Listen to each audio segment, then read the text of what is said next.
Hey everyone, Darren from Team Advent Reverse here with our poster child again, Bailey Carrot, with his 11th place Youthberk deck.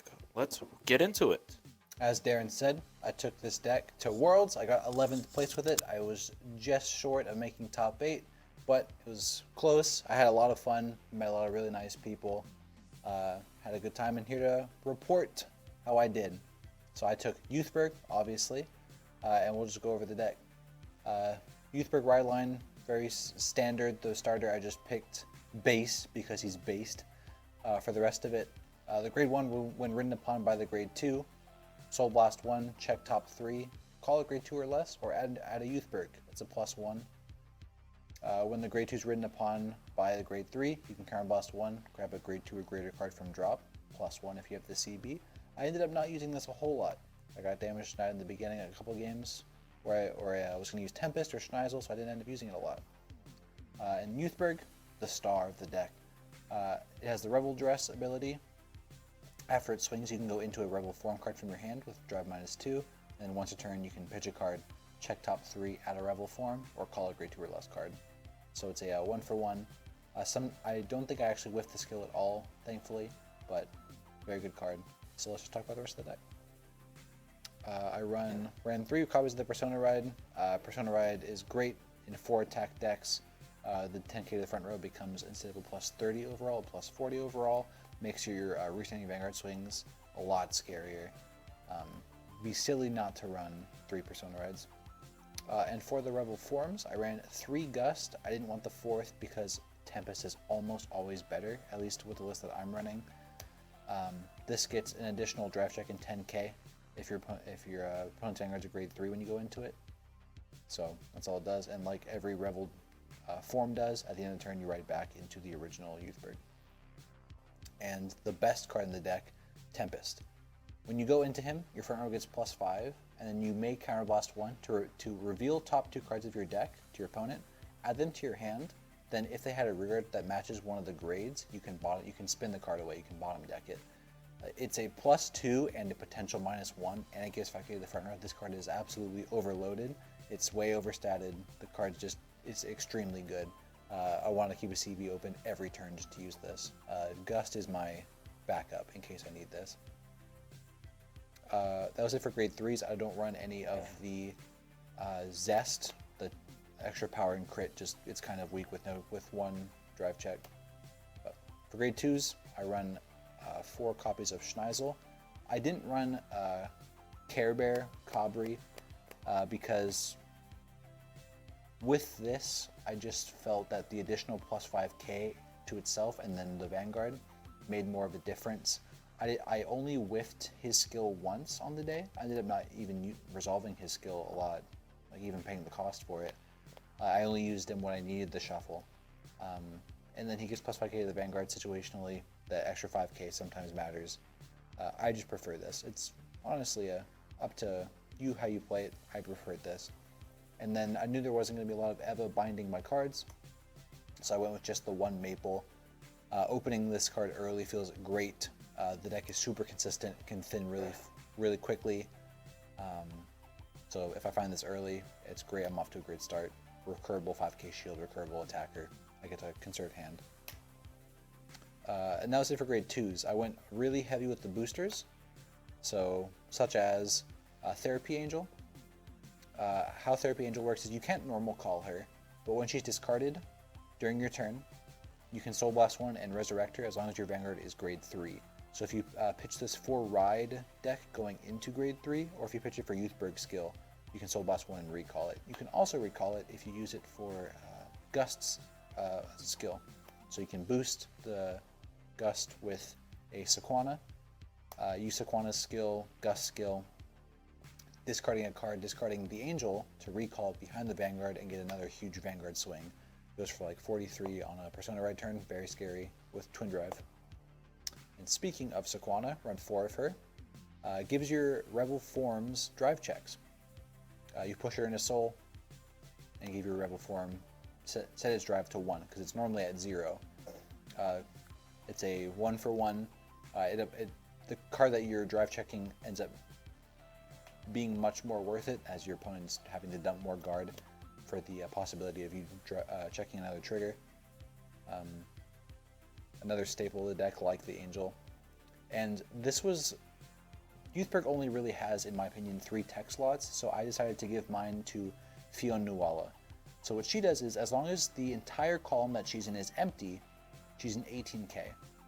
Youthberk does not have very much early aggression, so I wanted to run early aggression in my list, because I felt like in the mirror match it might help give me an edge. Ended up not mattering a whole lot.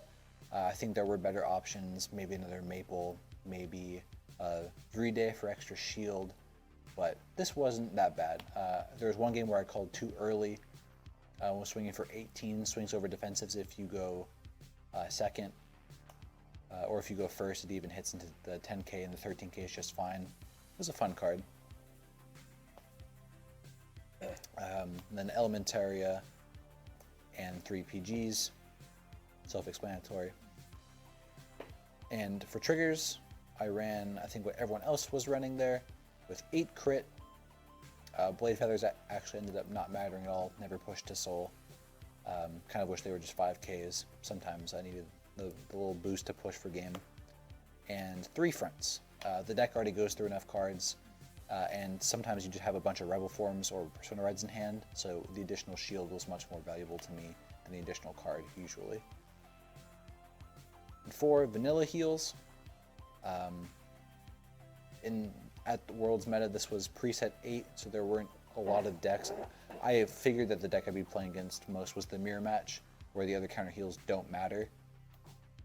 And as they were almost all of my games, I made the right decision. I was like only fearing Overlord maybe. I wasn't super afraid of Eva, so that's why I went with these. And then the yellow OT. I've been calling some Gusts as front row rear guards because I'm really booster heavy, but not super attacker heavy. If I have a Tempest or 2 Tempests in hand, I can just call a Gust and attack for 13, and if I hit the OT, it gets Twin Drive. So I prefer this over the generic one. The generic one's not bad either. Cool. Thank you so much for the deck profile. And then moving forward, let's get some thoughts and insight about your first time experience in Worlds and your matches and stuff. Yeah. So it was my first time qualifying for Worlds. I had won or topped BSFs before, so team leagues, but team league, that's as far as it goes. This was my first Worlds qualification. I wanted to bring what I thought was the best deck. I prefer to bring gray decks, but I didn't want to bring Prison. I felt like it was too slow. I wasn't a fan of the inconsistency of Orphist, Gravidia. If I don't have Persona right, it just falls apart. So I didn't want to bring any of those. No other deck I really wanted to bring besides Youthberk. I had the funds to buy it, so I figured I might as well just do it. That's why I brought it. Cool. So let's, what's your records and your other decks that you played against? So I was 4-2 in Swiss. My first round, I played Philip from Top Deck Heroes. He was playing Bruce. I was at 0 damage going into his grade 4 turn, and he full out bursted me. I would have died if I didn't hit a defensive OT on my 5th damage, which just ended his turn. The game still went really back and forth. I was only able to push out the cards that he had from hand. I couldn't get much else out. We were both, as he said in his vlog also, we were both bricking, but we also hit our pieces. It was a really interesting game. It went pretty much to deck out, but I ended up getting that one. Game 2 was a mirror match, like most of my games in the day. The game was really close. I believe there was one turn where he expected me to go into Gust, because I can get Twin Drive. I went into Tempest instead, and I guess he didn't remember that I was going to get +5 to the front row. So he guarded incorrectly earlier in the turn, and he was like 5k short. So he just ended up dying. But it's still kind of close. I think it was at 4 or 5 near at the end. If I didn't win that turn, I don't think I was going to live his turn. Round 3 was also a mirror match. That was when I got paired down. So that ended up not doing me any favors in the long run. But it was a mirror match. We went 2 deck out. I had 2 cards left, called a Schneisel. My last 2 cards were another Schneisel and a Revel form. Just got the Rebel form, called it. He only had 3 cards in hand. It was 10k shield total. I was pushing for 223k columns. I knew he couldn't block either. He had 4 cards left, and he had stacked it incorrectly, where the OT was not the top card, but the second card. So he lost. So I was 3-0 going into it, and there was 6 rounds total. I felt really confident. Round 4 was against Sergio, who was first place from Vancouver. I think I had residual fear from playing him in Vancouver, because I had made several misplays. I discarded an Angel, didn't resurrect it. I didn't use Youthberk skill the first time I went into it. And then he attacked me when I was at 3 with his Vanguard. I no-guarded, and he hit crit. So I just lost on the spot. So 3-1. Next round I played against second place from Vancouver, Patrick, who was playing Orphist. He was aggressing really hard. I was doing pretty okay. I had a decent amount of shield value going into my turn. We went into, I think, about turn 4. He attacked with his Vanguard, and I was at 3, and I no-guarded, he hits crit. So people from Vancouver just built different, but it is what it is. It was 3-2, was really kind of discouraged at this point, but I was like, well, at this point, Sergio was still undefeated. I got paired up into Patrick. He was undefeated, where I was X1. I actually had left a card in the ride deck from my main deck. Thankfully, he just let me shuffle it back, but he still ended up winning. And then my last round, I played against another mirror match, and I think I had crit him when it mattered in the end. I don't really remember how that game went, but it was another mirror match, another kind of close game. But I ended 4-2, and my tiebreakers from the first rounds, the pair down, and then I guess the records of the guys earlier didn't outweigh the first and second place people that I lost to. So 11th place, but hoping that I qualify again this year, make it back. So I'll get my top 8 next time, for sure. Cool. All right. Well, thank you so much for the deck profile and your experience. All right. And do you have any special shout outs for anyone out there? My cheerleaders that came, Darren, Luke, and Michael all came with me to Worlds just to cheer me on, root for me. Ended up sharing a room with them. Patrick, who I was hanging out with pretty much the whole weekend also. Everyone I met from Vancouver originally, Sergio, Sean, Charlie, and the rest of Advent Reverse for playing with me a bunch, always having my back. Cool. All right, guys. If you have any comments or anything that you want to throw out there, feel free. And don't forget to like, comment, and subscribe. So, Team Advent Reverse logging out.